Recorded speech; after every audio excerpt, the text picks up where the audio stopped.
লন্ডনের কুয়াশায় ঢাকা রাত, চারিদিক নিস্তব্ধ, কিন্তু সেই নীরবতার মাঝে লুকিয়ে আছে এক অদ্ভুত রহস্য। একটি পরিবারের আনন্দময় অনুষ্ঠান হঠাৎ করে হয়ে উঠল ভয়ের আর সন্দেহের কেন্দ্রবিন্দু। কে লুকিয়ে আছে এই ঘটনার পিছনে?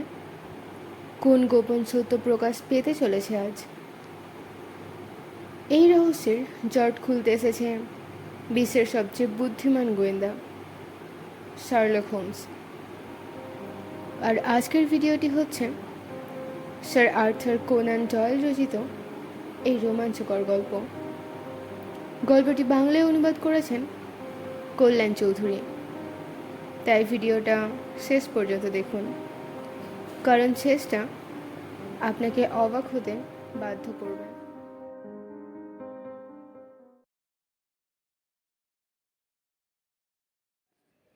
এক শীতের রাতে আগুনের ধারে বসে গল্প গুজব করছিলাম আমরা। শার্লক হোমস শোনাচ্ছিল পুরনো দিনের কথা।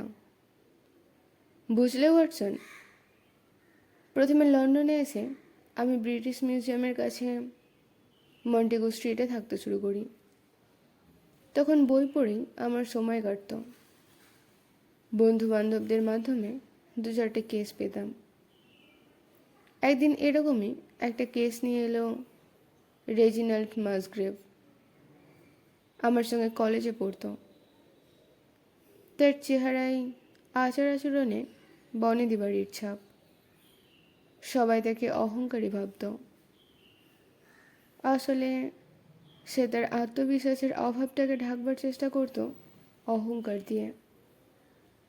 তার সঙ্গে আমার যোগাযোগ ছিল না অনেক দিন। একটু বদলে গেছে, পোশাকের দিকে নজর দিয়েছে বেশি। তবে আগের মতোই শান্ত, চুপচাপ ভাবটা আছে। জিজ্ঞেস করলাম, তোমার সব খবর ভালো তো মাসগ্রেভ?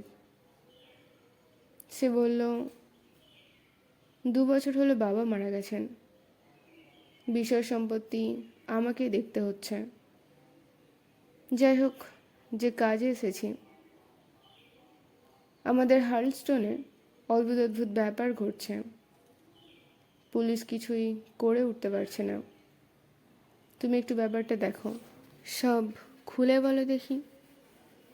আমি বললাম। মাসগ্রেভ একটা সিগারেট ধরালো, তারপর বলতে শুরু করলো, আমাদের বাড়িতে অনেক কাজের লোক আছে। 8জন কাজের মেয়ে, রাঁধুনি, খানসামা, 2টো চাকর, একটা ছোকরা। বাগানের আস্তাবলের জন্য আলাদা লোক আছে। এদের মধ্যে খানসামা ব্র্যান্টনই সবচেয়ে পুরনো লোক। বাবার আমলে, প্রায় 20 বছর আগে আমাদের বাড়িতে। কাজে কম মেতুক্ষর, দেখতে শুনতে ভালো, প্রায় সব রকম বাজনা বাজাতে পারে। কয়েকটা ভাষার উপর দখল আছে। ওকে ছাড়ার কথা আমরা ভাবতেই পারি না।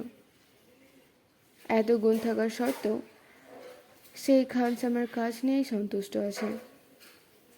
নিজের অবস্থা পরিবর্তনের তার কোনো চেষ্টা নেই। আমাদের বাড়িতে যারা আছে তারা ব্র্যান্টনকে ভুলতে পারে না। তবে এই লোকটার একটা খারাপ দিক আছে। অনেকটা ডন জুয়ারের মতো তার হাবভাব। বিয়ের পর অবশ্য সব ঠিক হয়ে গিয়েছিল, কিন্তু স্ত্রী মারা যাবার পরে আবার জেগেছেই। ভেবেছিলাম আমাদের এক কাজের মেয়ে রাসেলকে বিয়ে করবে, আবার কিছুদিন বাদে তাকে ছেড়ে দিয়ে জ্যানেটকে নিয়ে ব্যস্ত আছে। এখন রাসেলের মাথায় দেখা দিয়েছে গোলমাল। সারা বাড়ি দাপিয়ে বেড়াচ্ছে। এটাই প্রথম নাটক। দ্বিতীয় নাটক শুরু হলো ব্র্যান্টনকে অপমান করে তাড়িয়ে দিয়েছি। ব্যাপারটা হলো, লোকটি অত্যন্ত বুদ্ধিমান আর অতি চালাকের গলায় দড়ি। গত সপ্তাহের এক রাতে, হ্যাঁ বৃহস্পতিবার রাতে। খাওয়া দাওয়া করে 1 কাপ বেশ কড়া কফি খেলাম, তো ঘুম আসতে দেরি হচ্ছে। প্রায় 2টো পর্যন্ত জেগে এপাশ ওপাশ করে বুঝলাম ঘুম আর আসবে না। বাধ্য হয়ে মোমবাতি জ্বেলে একটা উপন্যাসের বাকিটা পড়ব বলে উঠে বসলাম। বইটার কিছুটা পড়া হয়েছিল, সেটা ছিল বিলিয়ার্ড রুমে। ড্রেসিং গাউনটা গায়ে জড়িয়ে সেদিকে পা বাড়ালাম। খানিকটা গিয়ে দেখি লাইব্রেরির দরজা খোলা, ভিতর থেকে আলো আসছে। এগিয়ে গেলাম। চোর টোর নয় তো? আমাদের বাড়ির দেওয়ালে নানা রকম অস্ত্রশস্ত্র ঝোলানো থাকে। একটা টাঙ্গি পেরে নিলাম। পা টিপে টিপে এগিয়ে দেখি ঘরের ভিতরে ব্যান্টন খুব মন দিয়ে এক টুকরো কাগজ দেখছে। হঠাৎ উঠে দাঁড়ালো, পাশের দেরাজ থেকে আর একটা কাগজ বার করে দেখতে লাগলো। এইভাবে লুকিয়ে লুকিয়ে আমাদের পারিবারিক কাগজপত্র দেখছে। মাথায় খুন চেপে গেল। ঘরের মধ্যে ঢুকে পড়লাম। আমাকে দেখে ব্র্যান্টনের মুখ ভয়ে সাদা। চিৎকার করে উঠলাম, এইভাবে বিশ্বাসের প্রতিবাদ দিচ্ছ? কালই চলে যাবে বাড়ি ছেড়ে। ব্র্যান্টন কোনো কথা না বলে পাশ কাটিয়ে চলে গেল। ব্র্যান্টন যে কাগজখানা দেখছিল সেটা এবার দেখলাম। মোটেই গুরুত্বপূর্ণ নয়, সেটা একটা পারিবারিক অনুষ্ঠানের বর্ণনা। কয়েকশো বছর ধরেই আমাদের বাড়িতে এই অনুষ্ঠান চলে আসছে। প্রত্নতাত্ত্বিকের কাছে হয়তো কিছু মূল্যবান থাকতে পারে, কিন্তু এমনিতে কিছুই নয়। দেরাজ বন্ধ করে বেরিয়ে যাচ্ছে। ব্র্যান্টন আবার এসে উপস্থিত। বলল, স্যার, অসম্মান আমি সহ্য করতে পারি না, বরং মরে যাই সেও ভালো। ব্যাপারটা যদি এরকম হয়েছে কাজটা আমি স্বেচ্ছায় ছেড়ে যাচ্ছি, এটাই করুন। সবার সামনে আমাকে তাড়িয়ে দেবেন না। আমাকে 1 মাসের নোটিশ দেবার সুযোগ দিন। তুমি অত্যন্ত জঘন্য কাজ করেছ। 1 মাস অসম্ভব। 1 সপ্তাহের মধ্যেই তুমি চলে যাবে। সেই জন্য যে কোনো কারণ দেখিও। 1 সপ্তাহ স্যার, অন্তত 15 দিনের সময় দিন। অসম্ভব, 1 সপ্তাহ। বিধ্বস্ত ব্র্যান্টন চলে গেল। আমি আলো নিভিয়ে ঘরে এলাম। এরপর 2 দিন ব্র্যান্টন মন দিয়ে কাজকর্ম করল। আমিও কোনো উচ্চবাচ্য করিনি। 3 দিনের মাথায় খানসামা ব্র্যান্টন নিখোঁজ হয়ে গেল। পাগলি র্যাসেল চিৎকার করে কাঁদছে। ব্র্যান্টন কিছুই নিয়ে যায়নি। জামা কাপড়, ঘড়ি, এমনকি টাকা পয়সা পর্যন্ত রেখে গেছে। কোথায় গেল ব্র্যান্টন? সে বিশাল বাড়ি তন্ন তন্ন করে খুঁজেছি, কোথাও নেই। জিনিসপত্র ফেলে রেখে গেছে। আমি বিশ্বাস করতে পারছি না। পুলিশও কিছু করতে পারল না। এই সময় আরেকটা ঘটনা ঘটল। 2 দিন ধরে র্যাসেলের খুব শরীর খারাপ, মাঝে মাঝে অজ্ঞান হয়ে যাচ্ছে। ব্র্যান্টন নিখোঁজ হওয়ার 3 দিনের দিন ভোর থেকে র্যাসেলকে পাওয়া যাচ্ছে না। তার ঘরে নার্স রাখা হয়েছিল। ভোরবেলা বোধহয় একটু ঘুমিয়ে পড়েছিল। ঘুম ভাঙতেই দেখে রোগিণী বেপাত্তা। র্যাসেলের খোঁজে বেরিয়ে পড়লাম। তার পায়ের দাগ ধরে ধরে এগিয়ে দেখি সেটা শেষ হয়েছে এক গভীর হ্রদের ধারে। তার পাশ দিয়ে গেছে পাকা রাস্তা। পাগলি মেয়েটা যেন হাওয়ায় মিলিয়ে গেল। জাল ফেলা হলো হ্রদে। মেয়েটার কোনো খোঁজ নেই, কিন্তু একটা কাপড়ের থলে পাওয়া গেল। তার মধ্যে 1 খণ্ড পুরনো মরচে ধরা ধাতুর পাত আর কতগুলো মেটে রঙের পাথর। হ্রদের জল তোলপাড় করেও আর কিছু পাওয়া গেল না। গতকাল পর্যন্ত রাসেল বা ব্র্যান্টন সম্বন্ধে আমরা কিছুই জানতে পারিনি। পুলিশ হতবুদ্ধি। আর আমি এসেছি তোমার কাছে, তোমার সাহায্যের জন্য। আমি বললাম, ব্র্যান্টন সে রাতে যে কাগজখানা পড়ছিল সেটা একবার দেখতে চাই। সে কাগজটার লেখাগুলো অদ্ভুত। এটা কার ছিল? যে চলে গেছে তার। এটা কে পাবে? যে আসবে সে। কোন মাস ছিল? প্রথম থেকে ষষ্ঠ। সূর্য কোথায় ছিল? ওক গাছের মাথায়। ছায়া কোথায় ছিল? দেবদারুর নিচে। কেমন করে এসেছিল? উত্তরে 10 এবং 10, পূর্বে 5 এবং 5, দক্ষিণে 2 এবং 2, পশ্চিমে 1 এবং 1। আর তার নিচে? এর বিনিময়ে আমরা কি দেব? আমাদের যথা সর্বস্ব। কেন দেব? নির্ভরতার জন্য। মাসগ্রেভ বলল, মূল কাগজে কোনো তারিখ নেই, তবে সপ্তদশ শতাব্দীর সময়কার বানান অনুযায়ী লেখা। রহস্য সমাধান করতে গিয়ে এটা তোমার কোনো কাজে লাগবে বলে মনে হয় না। আমি হেসে বললাম, আর একটা রহস্য তো পেলাম, প্রথমটার চাইতেও বেশি রহস্যময়। তোমাদের খামসামাটি অত্যন্ত চালাক। তোমার 10 পুরুষের চাইতেও তার বুদ্ধি সাফ। সে বললে, কিন্তু এই অর্থহীন বাক্যগুলির মানে কি? সেদিন বিকেলেই দুজনে হার্লস্টনে পৌঁছলাম। খুবই পুরনো বাড়ি। দরজার উপর লেখা 1607। আমার ধারণা তার চেয়ে পুরনো। বাড়িটা একটা গোলক ধাঁধা, যেমন বিশাল তেমনই রহস্যময়। চারিদিকে রয়েছে বহু গাছ, বেশিরভাগই অত্যন্ত পুরনো। আর হ্রদটা রয়েছে বাড়ি থেকে প্রায় 200 গজ দূরে। আমার খালি মনে হচ্ছিল মাসগ্রেভদের ওই পারিবারিক অনুষ্ঠানের কথাগুলো এটা একটা প্রাচীন সংকেত। আর এটা জানার জন্য ব্র্যান্টনের আগ্রহের কারণ কি। এর মধ্যে সে এমন কিছু দেখতে পেয়েছে যে বংশ বংশ ধরে গ্রাম্য জমিদারদের চোখ এড়িয়ে গেছে। মাথার মধ্যে ঘুরতে লাগলো, সূর্য কোথায় ছিল? ওক গাছের মাথায়। ছায়া কোথায় ছিল? দেবদারুর নিচে। বাড়িটার সামনেই রয়েছে বিরাট একটা ওক গাছ, কিন্তু দেবদারুটা কোথায়? জিজ্ঞেস করলাম। আচ্ছা মাসগ্রেভ, কোনো পুরনো দেবদারু গাছ এখানে আছে?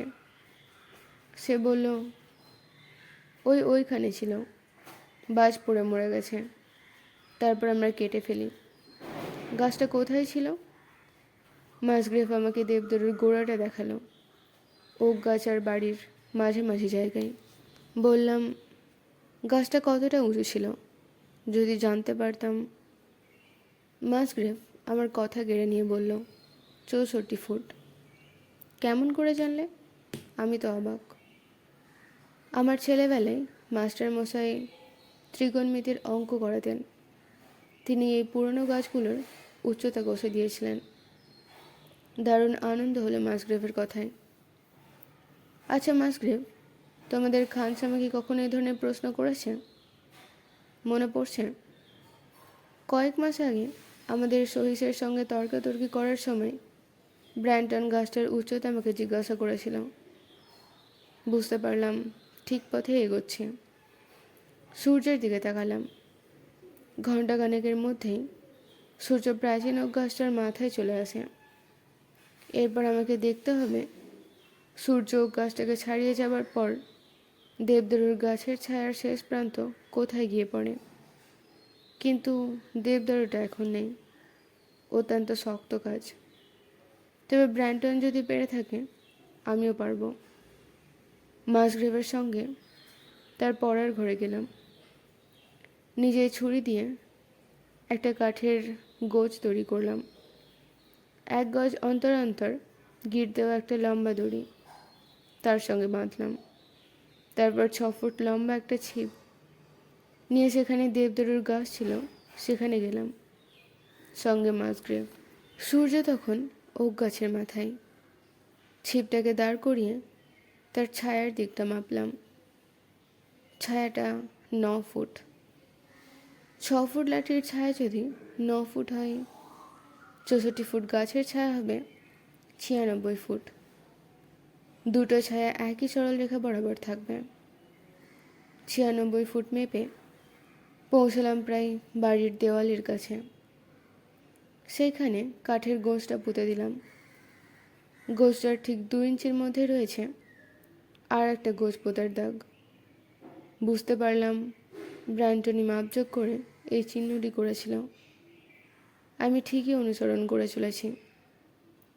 বাড়ির দেওয়াল বরাবর সমান্তরাল রেখার প্রতি পায়ের 10 বার মেপে ঠিক সেই জায়গায় আবার একটা গোঁজ পুঁতলাম। তারপর পূব দিকে 500 এবং দক্ষিণ দিকে 2 পা করে এগোলাম। পৌঁছে গেলাম একটা পুরনো দরজার কাছে। এবার পশ্চিম দিকে 2 পা।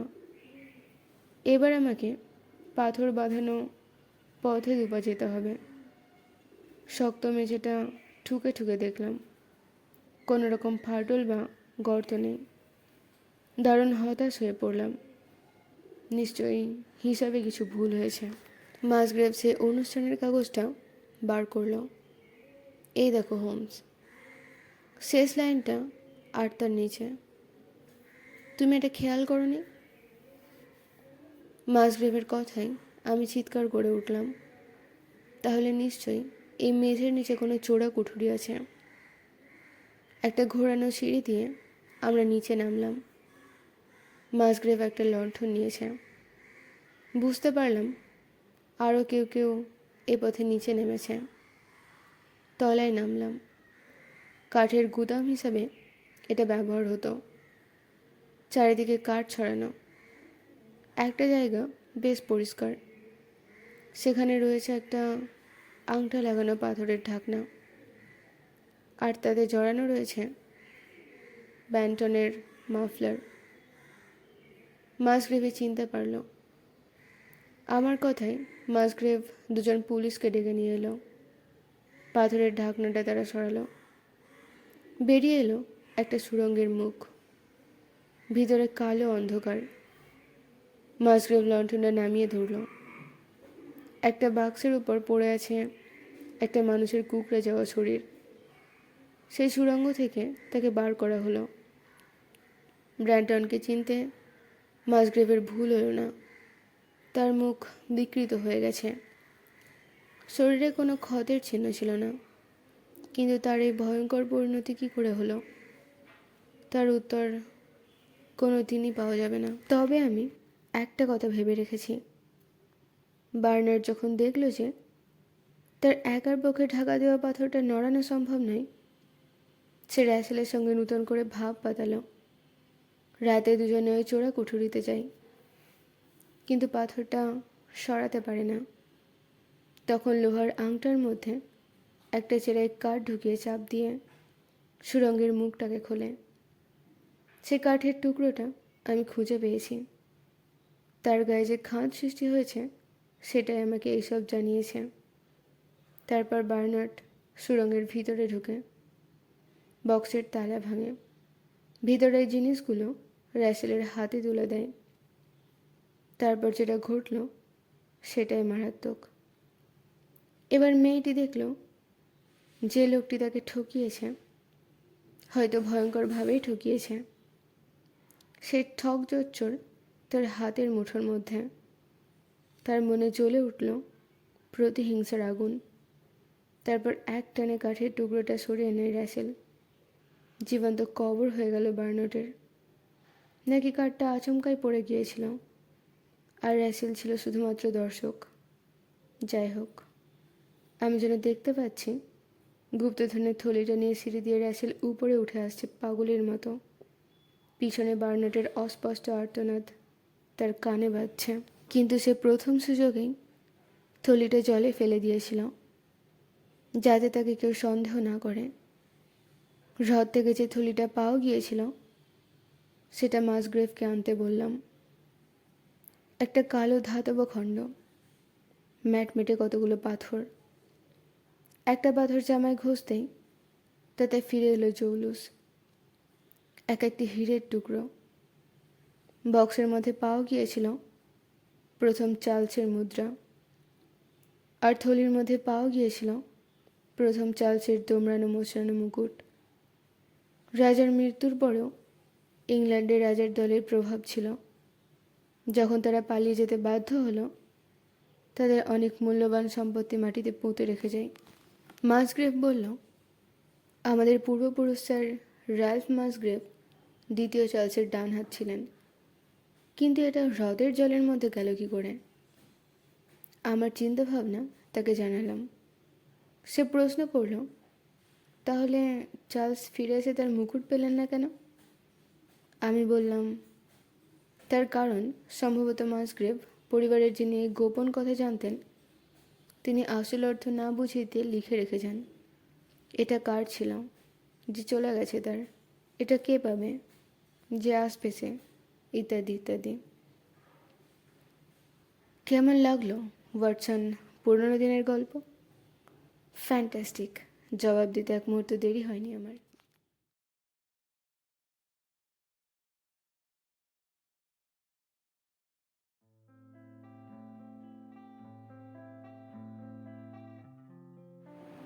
গল্পটি এখানেই শেষ হচ্ছে।